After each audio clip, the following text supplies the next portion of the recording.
Welcome back. We're here for another Saturday of going through questions and trying to answer your questions. We got 2 questions this week. Awesome. So we're going to do our best to try and answer those. We are. And we are halfway to our subscription goal, so we still need 25 more people to subscribe to our YouTube page so we can actually live stream. So please go to Tucson Community Fellowship on YouTube and like and subscribe and share, and we'll get there. Thank you for those of you that have subscribed. All right. So our first question that we had this week was, if we are created in the image of God, how are we all so different? And this comes from, actually backing up, it was a question on a video from last week, but we didn't get a chance to answer it last week, so we're going to go back to it. This comes from Genesis 1, looking at verses 26 through 27. And it says, "Then God said, 'Let us make man in our image, according to our likeness, and let them rule over the fish of the sea, and over the birds of the sky, and over the cattle, and over all the earth, and over every creeping thing that creeps on the earth.' God created man in his own image. In the image of God he created them. Male and female he created them." Okay. So, when we're talking about the image of God, it's important to note the language there.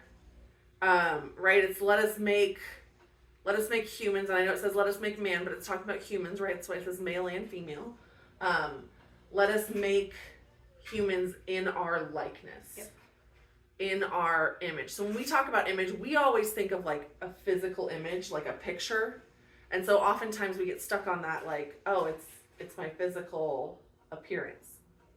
That's not what God's talking about. Because until Jesus came as the incarnate God, God didn't have like a human form necessarily the way No, it wasn't like we this do. pressy seal where they just kind of pop them out. No. Right? And you can tell that would be obvious in, right, male and female.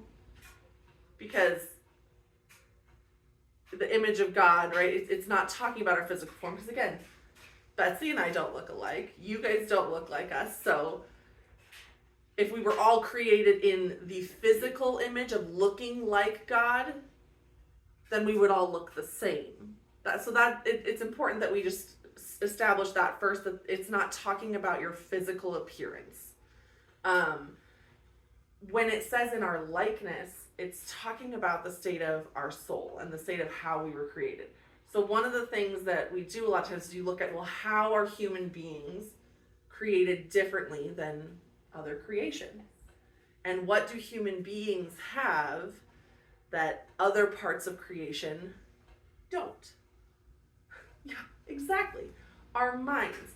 It's the ability to reason and create and have relationship with people and live in community. That is, when God talks about making us in his likeness, he's talking about making us with that ability to create and reason.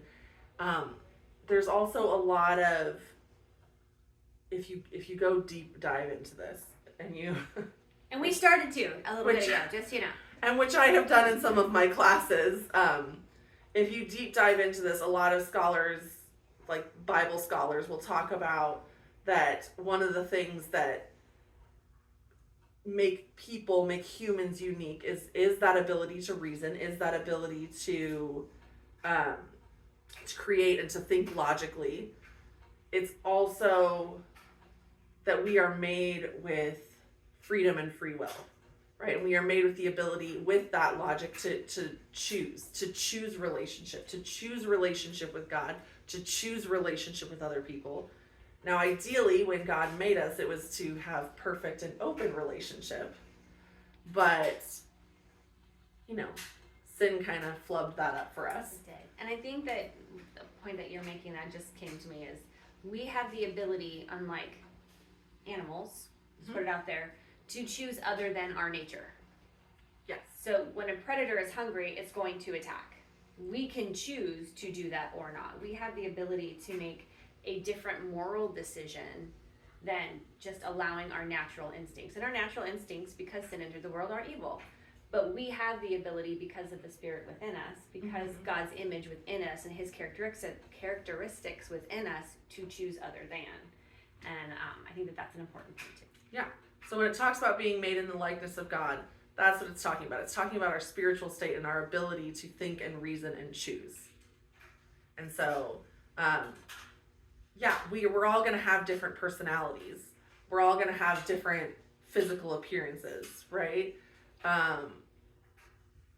That's not, now I think parts of your personality can be crafted after the likeness of God, right? But whether you like, because Ashley asked this, whether you like strawberry shortcake or My Little Ponies is not what it's talking about when it talks about being made in the image of God, right? It's talking about being made, it's talking about your spiritual state and the ability to think and reason and choose.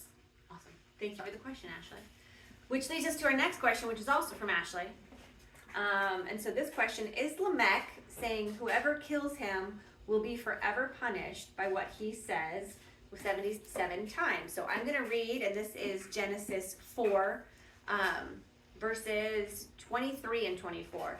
And this is Lamech bragging to his wives, so setting the context.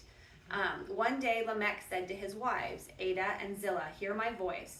Listen to me, wives of Lamech. I have killed a man who attacked me, a young man who wounded me. If someone who kills Cain is punished 7 times, then the one who kills me will be punished 77 times.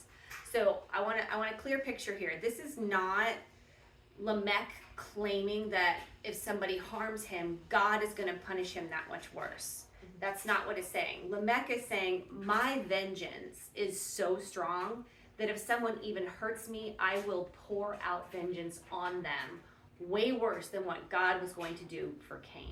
So this is a statement on his depravity, not on God's vengeance. This is not him saying this is what God's going to do. This is him saying this is what I'm going to do. And we were speaking earlier, this is from the line of Cain, and he was, how many? Four times removed from, no.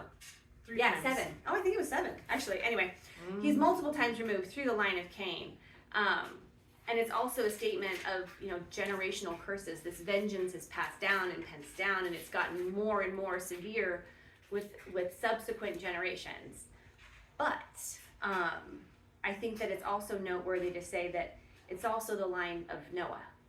So generations later, there's Noah, who is probably the first to break. He's the fifth from Cain. From Cain. Oh, fifth from Cain. Is Lamech. So. And then Noah is Lamech's son. And so Noah is a righteous man in God's eyes. Yes. So Noah is the first that I think, I'm stepping out, I haven't done the research, to break a generational curse. God saw Noah as righteous. Noah's father Lamech was not. He poured out his vengeance. He killed people just for slighting him. And so hope in that, sometimes we see somebody really bad in the Bible, we're like, whoa. People are not always in the Bible just because they're great people. Note worthy to keep in your head. But he gave birth to Noah, who was a righteous man. So that generational curse can be broken. So despite of where you come from, we can make choices to live differently. But great question, Ashley. This is not God saying that, and this is Lamech saying that. And to that, right, Lamech is an example of a corrupt and, a fully sin-corrupted man. Yes. And so when we look at that, to what you were saying, like the Bible has examples of all of that. Part of the reason that it's giving us this explanation, that it's telling us more about Lamech, it's talking about when he's got his 2 wives, and he's talking to his 2 wives, and he's, saying these vengeful things. And he's basically stating that, like, God said that he would avenge Cain. Well, I'm even more vengeful than God. Yeah, he's taking that right away from God. Yeah, and he's saying that he's going to be even more so. But I think part of that is that the reason that it's showing that is to show the level of wickedness at which Lamech is operating and is living, and he is a sample, an example of what the world at large looked like at that time, right? It's not like it was just him singular. This was kind of the corruption that the world had come to. Well, at that point, we hear about with Noah. With Noah, like, there was nobody righteous Except Noah. So everybody was kind of at that same level of where Lamech was, to your point. So great question, Ashley. Again, thank you. You had posed one other question in text, and that was, where in the book of Job do we see how he is remaining righteous in the way that he is speaking to God through all of the terrible things that are happening?